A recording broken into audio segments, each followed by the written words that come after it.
worth of minerals that can be good to our economy. So I want to keep helping our friends in Ukraine. I'm here with President Zelensky. I am such a admirer of what you and your country have done. You're trying to stop the Russians so we don't have to fight them. And I'm warning the American troops that just need weapons to free their country of a terrible invasion. They're sitting on $1 trillion worth of minerals that can be good to our economy.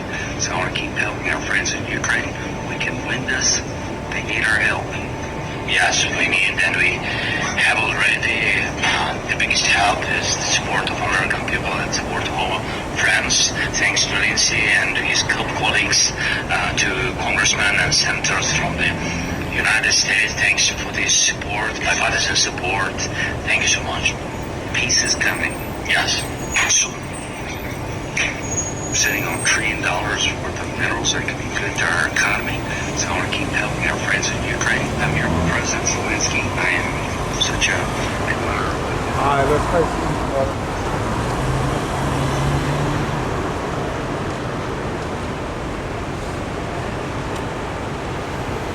First and foremost, we'd like to give all praises to YAHAWAH, YAHAWASHI, YAHAWASHI.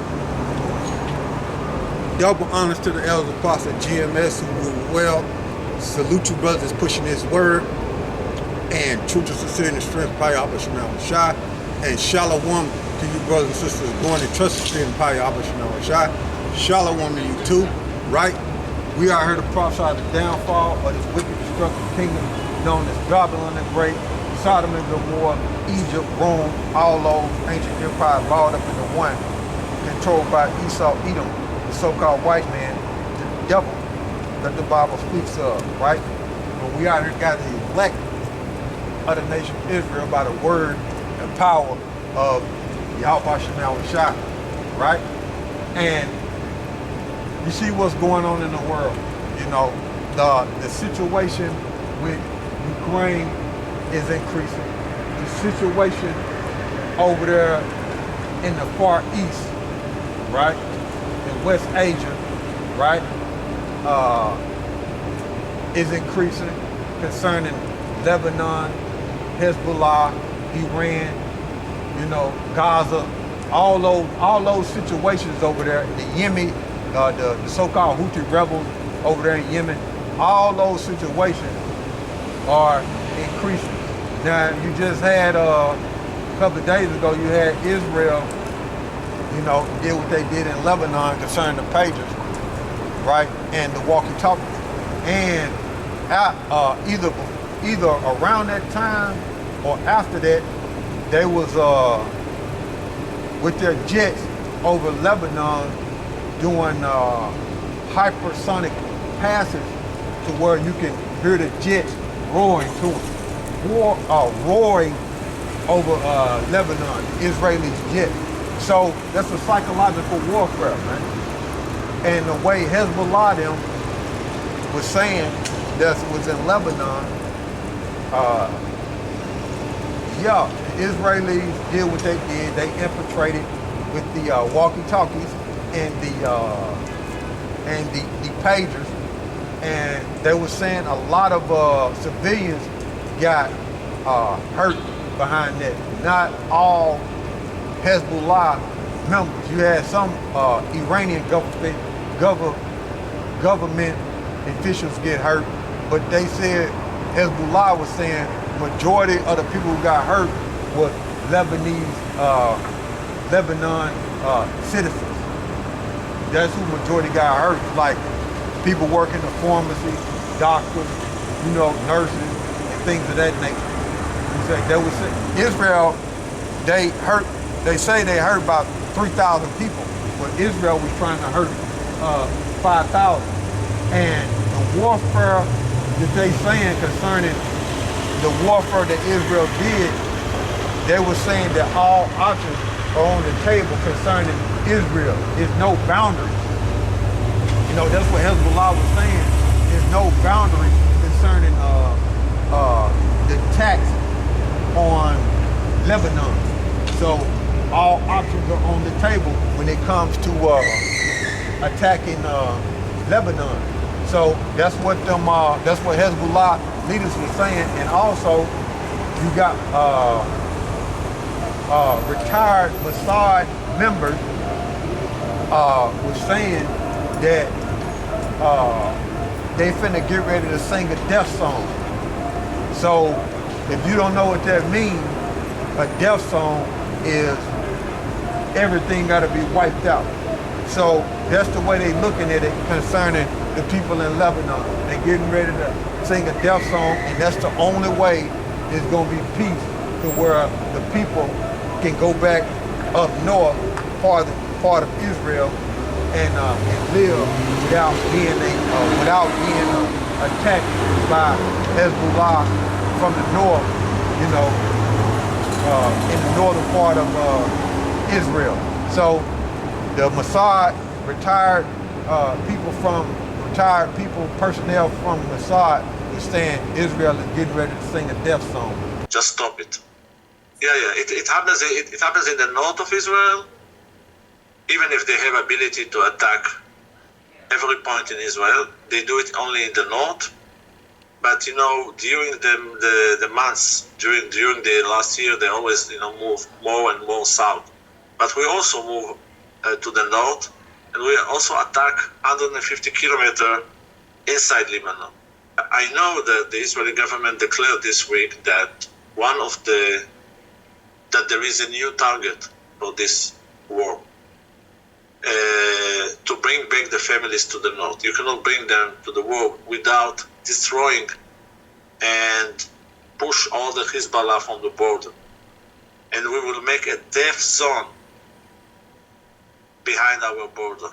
Okay? Zero people, zero villages, nothing.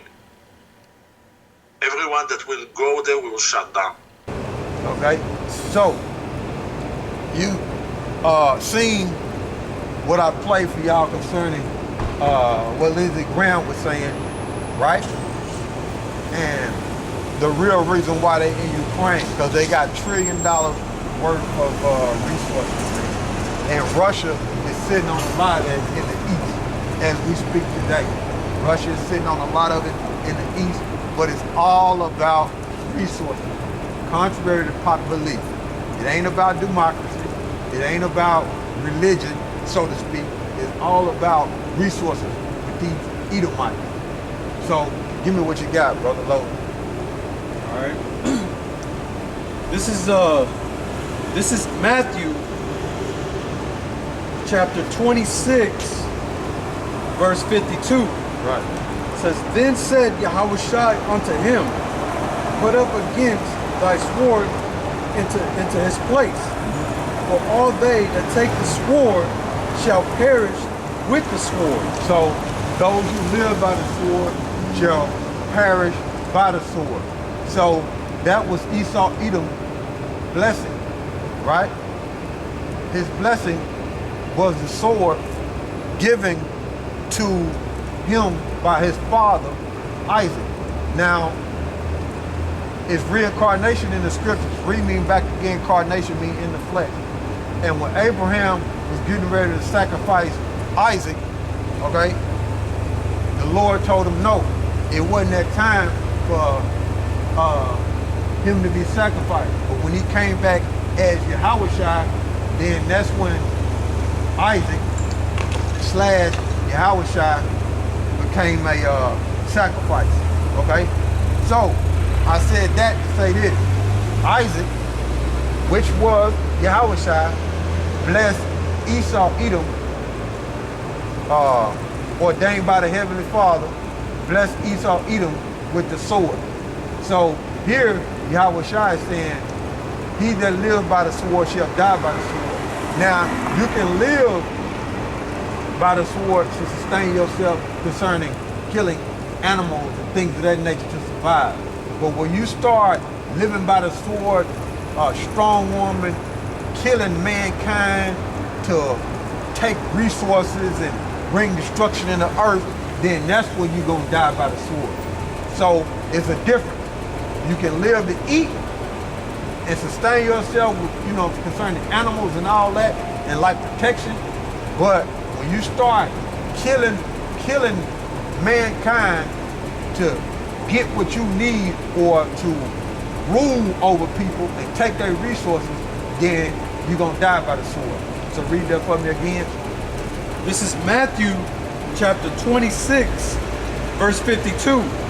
Then said Yahawashi unto him, put up again thy sword into his place, for all they that take the sword shall perish with the sword. Yeah, so when you go into the different translations, it say, he who lives by the sword shall die by the sword. All right? All right, we jumping, brother. All right. This is Genesis chapter 27, verse 39. Got it. And Isaac his father answered and said unto him, behold, thy dwelling shall be the fatness of the earth. Thy dwelling shall be the fatness of the earth.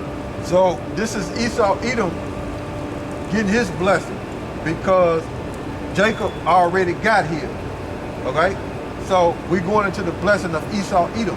And I played you concerning what Lizzie Graham was saying. And they in Ukraine and they fighting for resources. And what are they using?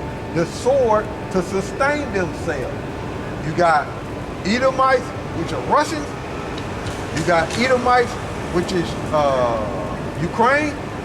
And you got Edomites that's in America. The ruling class is helping the Edomites in Ukraine fight the Edomites in Russia. And they divide it and they fighting over resources. You see? And they doing it with the sword to sustain themselves. Okay?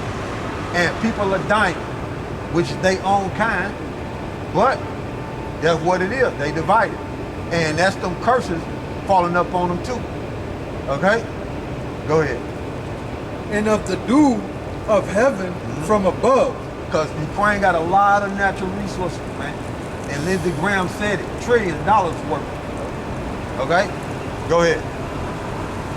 And by the sword shalt thou live. So that's how you gonna sustain yourself. You so-called white people, you Edomite. You ain't Caucasian, you ain't European, okay? You ain't white. You Edomites according to the King James Bible. And that's the term the Heavenly Father put on you, okay? When you read the history in the book of Genesis concerning so-called white people, so-called Caucasian, so-called European. Okay? All those names are irrelevant when it comes to Esau Edom's true nationality. When he get in the kingdom, those names will not be on him. He will not be called European. Okay? When he get in our kingdom, he will not be, let me clarify that. When he get in the kingdom, meaning our kingdom, when we rule it, he will not be called European, he will not be called Caucasian, and he'll not be called white. He'll be a red Hebrew Edomite. Okay? And they're a nation of Edomites and they descend from Esau. Okay? Jacob's brother. Okay? They descend from Esau, Jacob's brother, and they go from Abraham, Isaac, okay, and Esau. And we go from Abraham, Isaac, and Jacob. The Negro Latinos and Native Americans, which are the next to rule. Go ahead, bro. And shalt serve thy brother, and it shall come to pass when thou shalt have the dominion, that thou shalt break his yoke from off thy neck. So that happened. That happened. Matter of fact, get that in front of me. You want to link it up.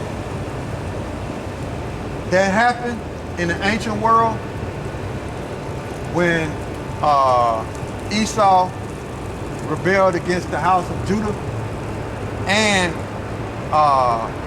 when they came into power concerning Alexander, and when they came into power after we fell, ruling the so-called Dark Ages. And here we are today. When we fell in 1453, that was the beginning of it. Okay? When we was ruling in Europe and Greece and other places in the world, Spain, other places in the world, okay? France, we was ruling all them areas, and over periods of time, we failed as a nation of people, and Esau came into power, and here we are today, okay? We was ruling in Europe and other places. So we going to 2nd Chronicles, right? All right, this is Second Chronicles chapter 21, verse 8. And in his days, the Edomites revolted from under the dominion of Judah. So that's when he broke the yoke. So Esau was no more in slavery upon another. They set up their own kings and they were worshiping their own gods. Okay? And one of their gods, which I found in the Harper's Bible Dictionary years ago when the LA brothers was down here, I want to see it now, Quas. Edom idol god, Quas.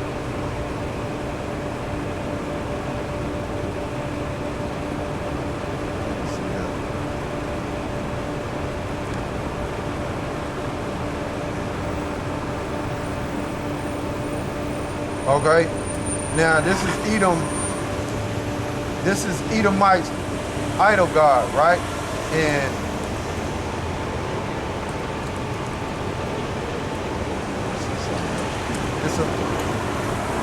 this is one of Edom's idol gods. And you got Caesar Borgia, and you got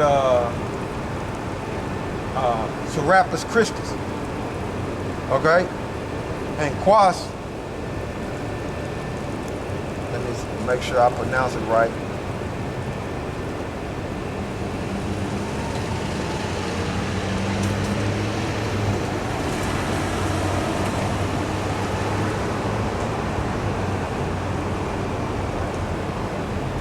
Let me make sure y'all bear with me. And that's a female, okay? Yeah, Quas. Yeah, Quas. Okay? It's Q-U-A-S, Quas. Okay? And that's an Edomite god, which I found, like I said, in the Harper's Bible Dictionary years ago when the LA brothers was down in Arkansas. Okay?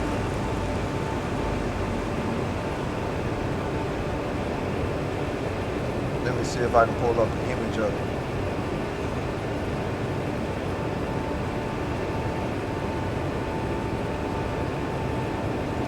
So go ahead and read it, bro. Start from the top again. All right, this is Second Chronicles chapter 21, verse 8. In his days, the Edomites revolted from under the dominion of Judah and made themselves a king. Yeah, here it go right here. That's Edom idol god, which that's a female. Okay, that's what they was worshiping.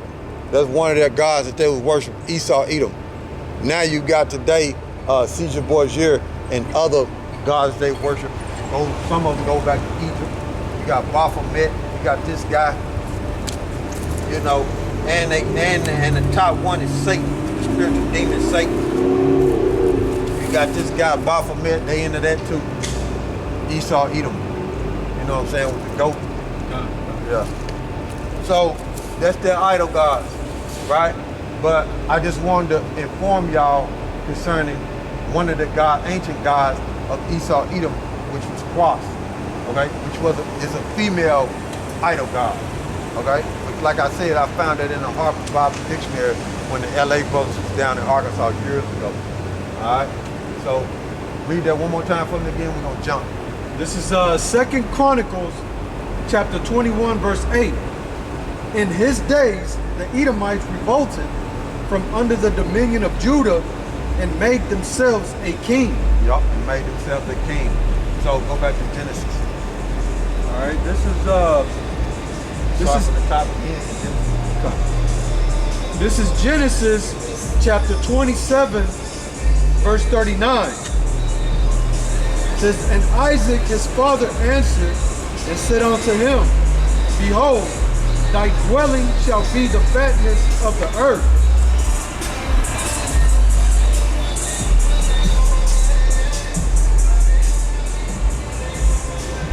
I'll read it again. This is Genesis chapter 27, verse 39. And Isaac his father answered and said unto him, behold, thy dwelling shall be the fatness of the earth, and of the dew of heaven from above. And by thy sword shalt thou live, and shalt serve thy brother.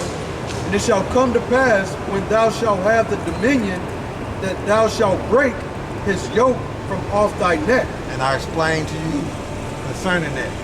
And when you deal with that word, shall live by the sword, when you look it up, it means to sustain yourself.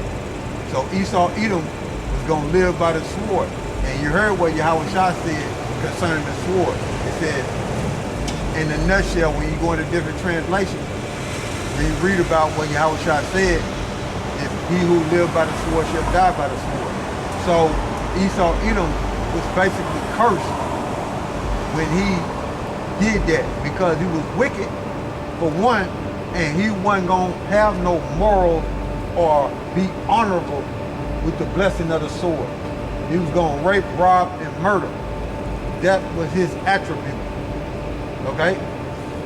To sustain himself in the earth. He won't do it in a righteous act. Go ahead, bro. All right. Hold on. That was it on. Read the next verse. It says, verse 41. And Esau hated Jacob because of the blessing wherewith his father blessed him. And Esau said in his heart, in the days of mourning for my father are at hand. Yeah, because Isaac was about to go to the spirit world. So he was waiting on Isaac to go to the spirit world. Okay? So that's what he was waiting for Isaac to go to the spirit world. So that spirit that was in Esau, that hatred, he was about to commit that same act that took place between Cain and Abel. Okay? He was about to commit that same act, because that spirit that was in Cain was in Esau. But this time, his mother sent Jacob away, and he wasn't allowed to commit that act like he did in the past, in the old world, that he did against Abel. Okay? So that shows you that hatred is there because of the blessing, man, which he sold his birthright. Okay? Esau sold his birthright. He looked at it as if it was nothing. Okay? But that's the mind state of these Edomites, man. They just got a hatred against the Negro, Latinos, and Native Americans, which is Jacob. Okay? So on it. Then will I slay my brother Jacob. There you go, man. So he was trying to put Jacob to death, man. You see? That's what he was trying to do. And that's what Esau Edom is doing today. He's trying to basically wipe out the Negro, Latinos, and Native Americans. Whether it be biologically through the food, whether it be being gunned down, whether sending them off to war, whether putting them into prison to experiment on them, or they'll die off. You know, Esau Edom is still up to his old tricks, trying to wipe out Jacob, trying to slay Jacob, but it ain't gonna work. You see? Go ahead, bro. All right, this is Micah chapter 2, verse 2. And thy covet fields, and take them by violence. That's how Esau Edom get down. He used the sword and cover field, meaning the world, and take the world and the resources and the people in it by violence. That's what Esau Edom do, man. That's how he sustained himself. And have on social media, okay, or the regular media, spin doctors to justify what he doing. Okay?